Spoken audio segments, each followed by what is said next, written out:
Et là, qui dit, je cite, bonjour, je choisis Joe le Taxi de Vanessa Paradis, trop de souvenirs d'enfance. Alette Olinga, Joe le Taxi de Vanessa Paradis est mon choix ce matin. Cette chanson me rappelle mon adolescence. Bien, bonjour à tous, merci beaucoup. El Hadj Abem, France Gall, elle a, très belle mélodie, que de beaux souvenirs. Cédric Boukam, bonjour, je choisis Joe le Taxi de Vanessa, le Paradis, trop de beaux souvenirs à l'époque. Encore des réactions et toujours des réactions. Nadine Stéphane, France Gall, elle a, juste des souvenirs d'enfance et surtout avec mes chers parents. Autre réaction, celle de Francisco, Joe le Taxi, Vanessa Paradis, ça me rappelle beaucoup mon adolescence. Excellente journée à vous.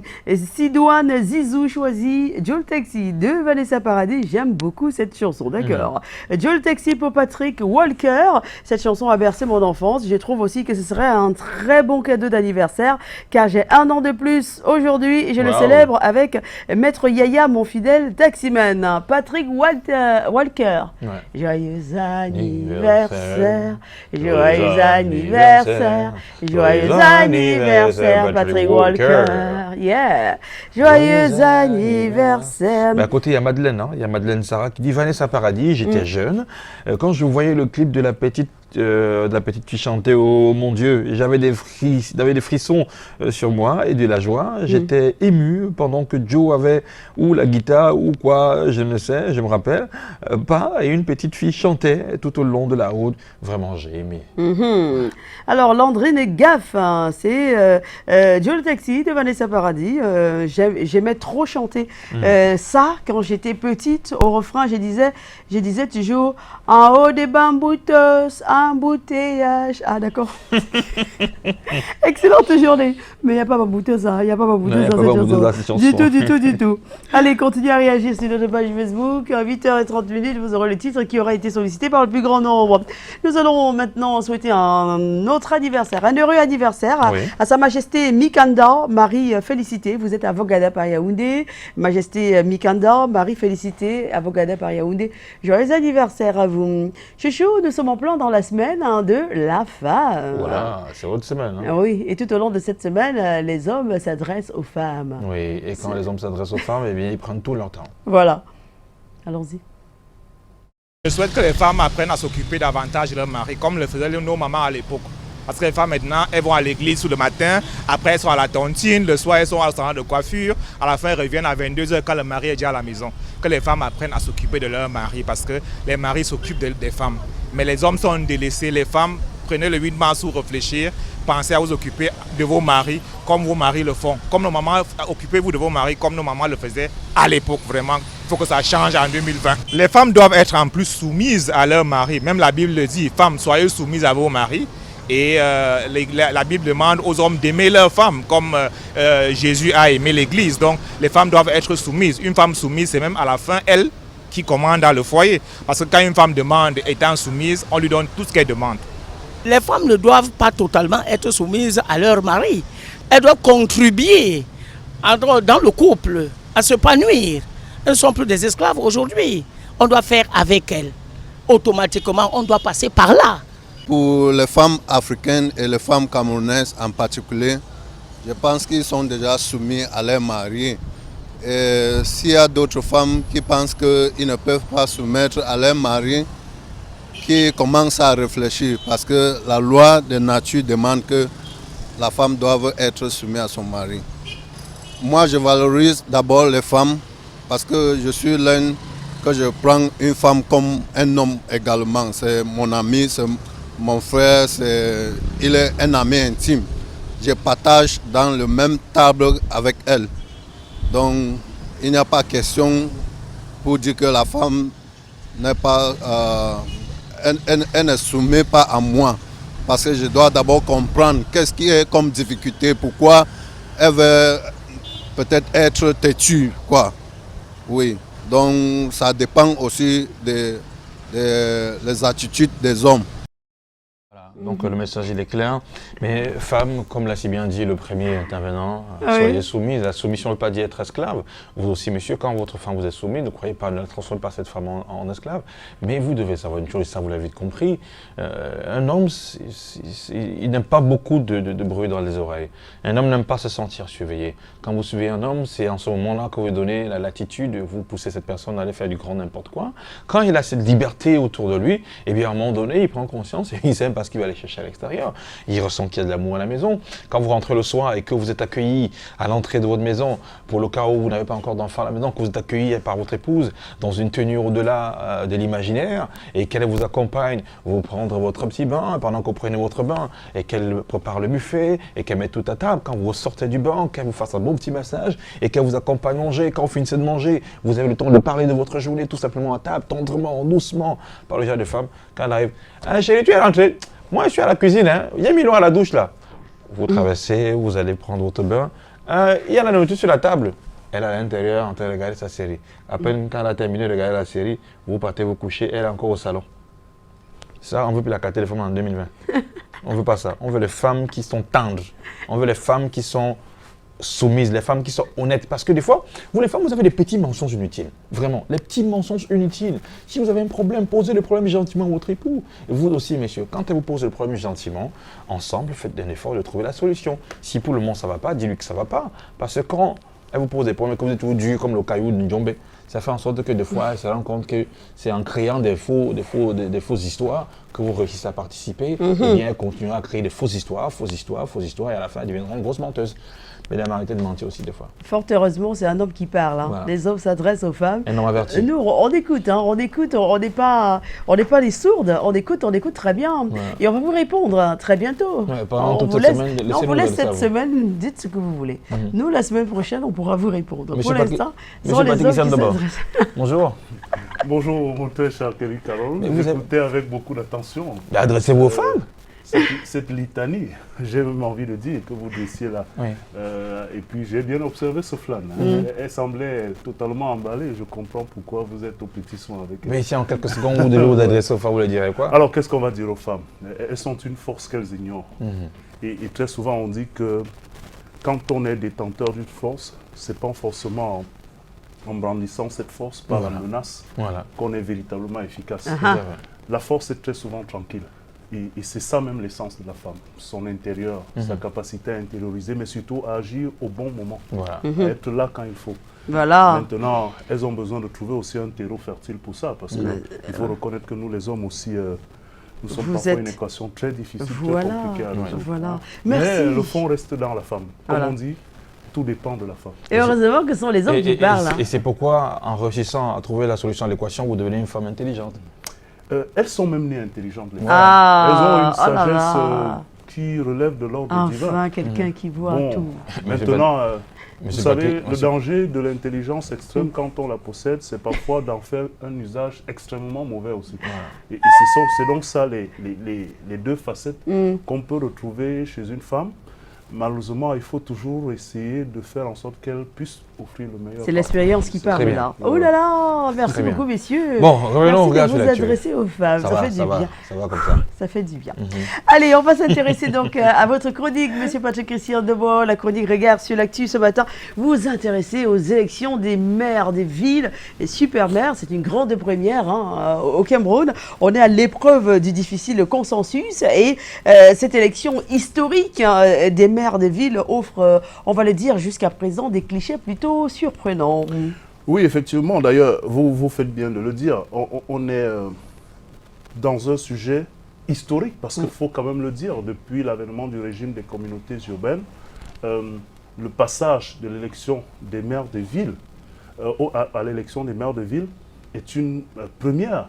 On aurait dû dire historique dans notre pays, parce que c'est quand même quelque chose de fondamental, où on sent très bien que l'exécutif a laissé passer la main, n'est-ce pas, à l'expression du peuple.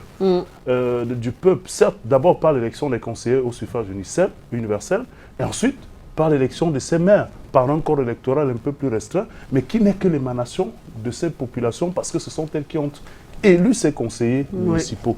Donc, on est malheureusement dans une situation où les questions sécuritaires, notamment les frictions dans la partie anglophone, le nord-ouest et le sud-ouest, Boko Haram et bien d'autres situations économiques et même les tensions sociopolitiques de notre pays étouffent des événements aussi importants que cela.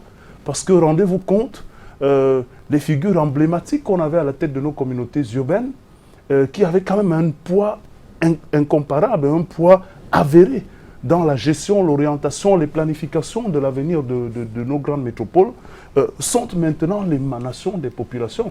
Donc c'est un pas décisif qui aurait, de notre point de vue, certainement dû bénéficier d'un peu plus de regard, d'un peu plus pas de commentaires simplement, mais de présentation à l'opinion publique pour davantage se rendre compte du poids que représentent ces élus qui sont pour quelques-uns déjà connus ou encore en attente et d'autre part aussi on a envie de dire le basculement qui se produit dans la gestion de nos cités.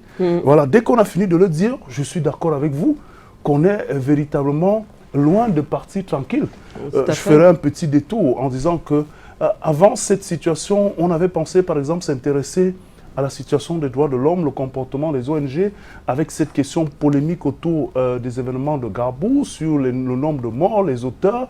Quand on se rend par exemple compte que le rapport de Human Rights Watch a été retiré de son site et que le gouvernement martèle qu'il y a des manipulations, de l'autre côté, certaines ONG et notamment Human Rights maintiennent les chiffres, c'était le sujet. On reviendra peut-être sur ce sujet d'ici la fin de la semaine au regard d'un certain nombre justement de développements, mais nous avons trouvé important d'avoir notre regard sur cette question de l'élection des maires parce qu'on a quand même vécu, oui, et ça il faut le rappeler, des scènes peut-être pas totalement imprévisibles dans le champ politique parce que la nature démocratique que nous choisissons au Cameroun impose que on n'est pas obligé d'être tout le monde d'accord sur le même sujet.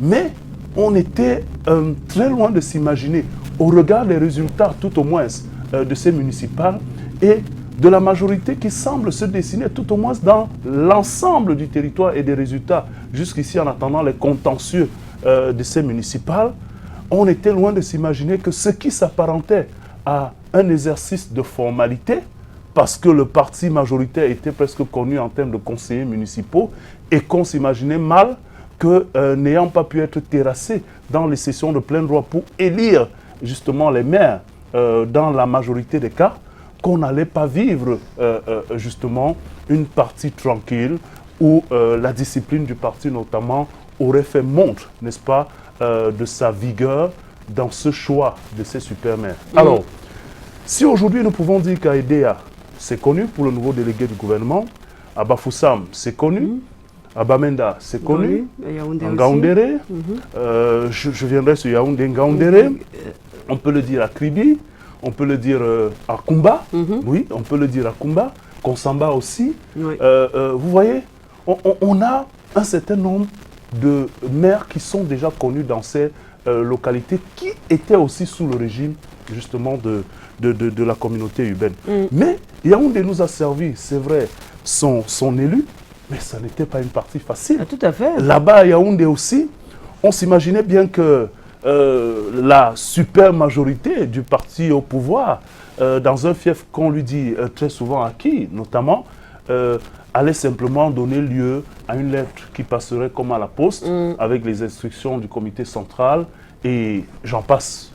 Que ce fut dur à Yaoundé. C'est quand même difficile. Il y a certainement eu la fumée blanche, mais une fumée blanche qui a dû passer certainement par les artères d'une cheminée, qui a dû certainement être tellement filtrée pour se départir du noir qui l'entourait, et puis enfin livrer la pépite qui aujourd'hui va devoir remplacer une figure emblématique, comme vous me permettez l'expression de Jack Bauer, le délégué du gouvernement Timiévouna, qui a quand même fait parler de lui pendant qu'il était aux affaires, qui a fait bouger les lignes, qui quelquefois sur le plan de la santé n'a pas eu toujours la facilité pour aller au bout, qui a connu des réticences, même au sein de sa famille politique, de l'ordre gouvernant, mais qui a énormément bousculé certaines habitudes à Yaoundé. Et donc, quand on arrive à Yaoundé et qu'on vient remplacer des figures emblématiques comme Timi Evuna, Amogunomo a fait ce qu'il a pu faire à son temps, des Emma Basile, Yaoundé, la grande ville, qui était presque la ville de Fouda, qui lui ne parlait qu'avec le président Ahidjo et qui donnait les orientations qu'il voulait à cette ville. D'ailleurs, tout un quartier à Yaoundé porte le nom de Fouda et qui est destiné justement à l'illustre maire de la ville de Yaoundé. Donc, quand on arrive donc, élu du peuple, et en remplacement de ces figures qui avaient souvent été nommées et qui avaient un certain poids, un certain impact, autant dans la formation politique que dans la ville, on peut se dire qu'on a un rendez-vous avec l'histoire. Mais quand on revient sur les conditions de l'élection, on se dit, mais bon Dieu, combien de contestations il aurait pu avoir si certains avaient eu autant de courage que d'autres qui se sont présentés.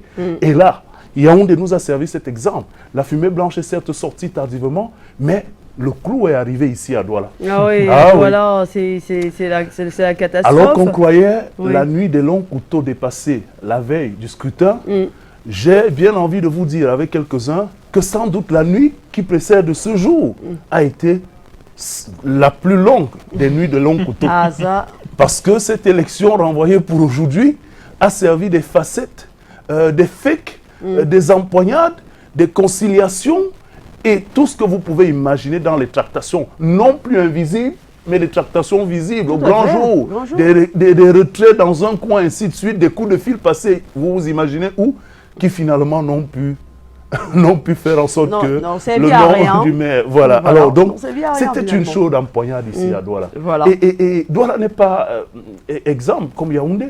Maroua, figurez-vous, est aussi dans la danse. Dans la danse, oui. Et donc, on est loin de ce que quelques-uns avaient imaginé comme étant des rencontres de simple formalité, avec après les sessions de plein droit pour les communes, et que finalement, le parti au pouvoir ayant la majorité écrasante, allait simplement déposer les noms pour validation par ses camarades.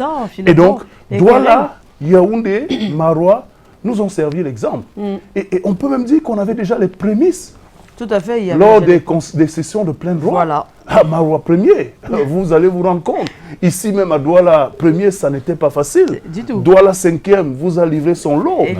On a eu des cas et des cas qui finalement démontrent que les dés, si pour certains sont acquis, sont très loin de faire l'unanimité, même au sein de la majorité. Même au sein de la majorité, justement. Et donc, Douala nous a servi cette facette. Et aujourd'hui, on n'est même pas sûr qu'on ira vers un autre endroit. On est tout à fait. Je pense que logiquement, on est obligé d'avoir le maire à Douala aujourd'hui. Sinon, après, on sort du cadre de la loi.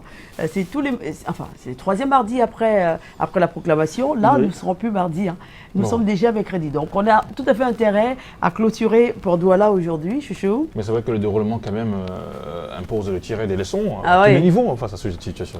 Oui, il y en a tellement. Et sans doute qu'on en tirera encore, même après le processus. C'est clair. La première des choses, il faut peut-être se réjouir sur cet aspect-là, c'est que même si la perfection n'est pas au rendez-vous, on passe quand même à un exercice auquel on n'était pas habitué. L'élection du maire de la ville, certains l'appellent super maire, mais écoutez, c'est quand même une figure, l'incarnation d'une institution qui a beaucoup d'attentes par rapport à des métropoles comme Douala et Yaoundé, et qui va gérer beaucoup d'enjeux, et qui plus devra être justement le départ d'une nouvelle relation entre l'exécutif communal de la ville et ce qu'on peut appeler comme étant la tutelle, mais l'autorité administrative présente. Et donc, c'est un nouveau cap, on peut se féliciter, et je le disais d'entrée de mon propos, c'est un passage historique qui, de notre point de vue, aurait pu mériter un plus large impact, ou tout au moins dans l'environnement. Et dès qu'on a fini de dire cela, on peut aussi quand même se dire que, oui, il y a dans la démarche peut-être beaucoup d'enjeux politiques et démocratiques qu'on aurait pu l'espérer. Et cette profonde dissension qu'on ressent entre des membres d'une même famille démontre à suffire qu'il n'est pas aisé d'être d'accord avec ce qui est donné par la hiérarchie. La base de plus en plus, même dans la chapelle politique, est très souvent en désaccord, ou tout au moins certains qui pensent avoir l'aura au sein des représentations locales de leur formation politique sont de moins en moins à l'aise avec ce qui viendrait de la hiérarchie. On a tout fait de leur retorquer que cette discipline du parti vous a parfois servi quand il a fallu que vous arriviez aux affaires et qu'il est anormal qu'elle ne serve pas aujourd'hui quand cette discipline ne vous est pas favorable. Mais le constat est clair, c'est que la grogne de plus en plus se fait entendre. On l'a entendu dans les sessions de plein droit, on l'entend encore au niveau de la désignation de ces maires. Maintenant, cela n'est pas qu'une spécificité du parti au pouvoir. Même dans des formations politiques de l'opposition, on a eu ces contestations de l'ordre qui viennent des instances dirigeantes du parti. Le STF nous l'a démontré, il l'avait démontré avant.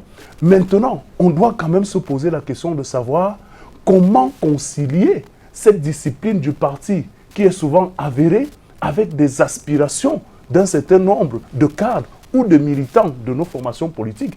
Quel est le rôle que l'administration doit jouer effectivement pour que les querelles intestines entre les formations politiques ne bloquent pas le processus institutionnel qui, lui, doit être au-dessus de la loi? Parce qu'on vous dira, et certains l'ont dit, il y a certes la discipline des partis, mais elle ne va pas au-delà, au-dessus de la loi. La loi prône sur cette discipline des partis, et donc forcément, les candidats peuvent se présenter même de la même famille. Maintenant, on doit pouvoir laisser le jeu démocratique y aller.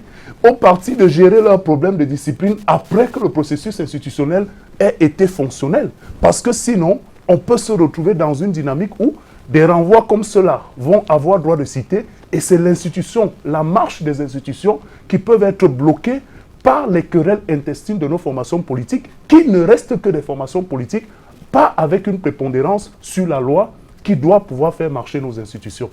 Merci beaucoup, Monsieur Patrick Christian Debout, pour cet autre numéro de Regard sur l'actu. On attend, on scrute pour voir ce qui se passera à Douala tout à l'heure. Alors, nous allons sortir de cet entretien avec une chanson qui va vous impressionner, hein, Patrick Christian Debout. C'est une chanson peaufinée par une jeune, talentueuse et séduisante chanteuse camerounaise. Mais c'est vrai que quand elle a commencé dans un registre, on s'est dit tout simplement, bon, c'est sa limite, elle ne peut rien faire d'autre. Mais elle m'a vraiment surprise avec cette chanson. Le style, mais surtout, j'ai dit, waouh, est-ce que c'est Blanche? Bah oui. C'est Blanche Bailey. Mes respects. Mes respects, Blanche. Vous allez...